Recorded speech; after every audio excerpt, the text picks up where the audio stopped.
ప్రతి ఏడాది చైత్ర మాసంలోని నవమి రోజున శ్రీరామనవమి పండుగ జరుపుకుంటాం. ఈ ఏడాది ఏప్రిల్ 6వ తేదీన ఈ పండుగ జరుపుకొనున్నాం. నవమి రోజున వేకువజామునే నిద్రలేచి తలస్నానం ఆచరించాలి. ఇంటిని శుభ్రం చేసుకుని బియ్యపిండితో ముగ్గు వేయాలి. దానిపై ఒక పీటను అమర్చి పట్టు వస్త్రం లేదా కొత్త దుస్తులు సమర్పించాలి. రాముడికి ఇష్టమైన వంటలన్నీ కూడా చేసి పెట్టాలి. కోరిన కోరికలన్నీ కూడా ఆ శ్రీరాముడు నెరవేర్చుతారు.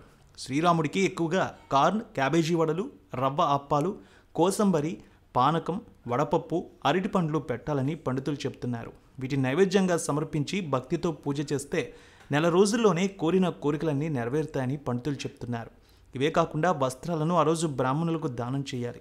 ఇలా చేస్తే దీర్ఘకాలిక సమస్యల నుంచి విముక్తి పొందుతారు. ఇంట్లో ఉన్న సమస్యలన్నీ కూడా తొలగిపోవడంతో పాటు ఆర్థిక సమస్యలు తీరడంతో పాటు మానసిక సమస్యలు కూడా తగ్గుతాయని పండితులు తెలియజేస్తున్నారు.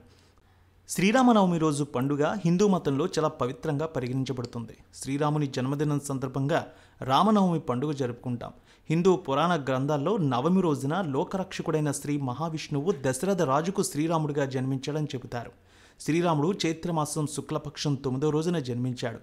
అందుకే హిందూ మతంలో ప్రతి సంవత్సరం చైత్రమాసంలోని శుక్లపక్షంలో 9వ రోజున రామనవమి జరుపుకుంటాం. శ్రీరామనవమి రోజున శ్రీరాముడిని అత్యంత భక్తి శ్రద్ధలతో పూజిస్తాం. హిందూ విశ్వాసాల ప్రకారం శ్రీరామనవమి రోజున రాముణ్ణి పూజించే వారిపై ప్రత్యేక ఆశీస్సులు కురిపిస్తాడు ఆ రామయ్య. రామనవమి రోజున రాముణ్ణి పూజించే వారి ప్రతి పని విజయవంతమవుతుంది. సీతారాముల కళ్యాణం కూడా జరిపిస్తారు ఆ రోజు. ఈ రోజున కొన్ని ప్రత్యేక చర్యలు కూడా తీసుకుంటారు. దీని ద్వారా అన్ని కోరికలు నెరవేరుతాయని నమ్మకం. ఈసారి శ్రీరామనవమి నాడు కొన్ని శుభయోగాలు కూడా ఏర్పడుతున్నాయి. శ్రీరామనవమి రోజు ఆదివారం వచ్చింది. పుష్యమి నక్షత్రం. ఈ రోజున వీటి కలయిక ఏర్పడుతోందట. ఆదివారం రోజున రవి పుష్యయోగం ఏర్పడుతోంది. సర్వార్థ సిద్ధ యోగం కూడా ఏర్పడుతోంది. దీంతోపాటు సులక్ష్మీ యోగం, మాలవ్య రాజయోగం, బుధాదిత్య రాజయోగాలు కూడా శ్రీరామనవమి రోజున ఏర్పడుతున్నాయి. ఈరోజు ఏ పని ప్రారంభించినా అత్యద్భుతంగా ఉండబోతోంది. శ్రీరామనవమి నాడు ఉదయం స్నానం చేసి బాలకాండ చదువుకోవాలి. ఇలా చేయడం వల్ల రాముడు అన్ని కోరికలు నెరవేరుస్తాడు. 108 తులసి ఆకులపై శ్రీరామనామం రాసి తులసి దళాలను మాలకట్టి ఆ రామయ్యకు సమర్పించాలి.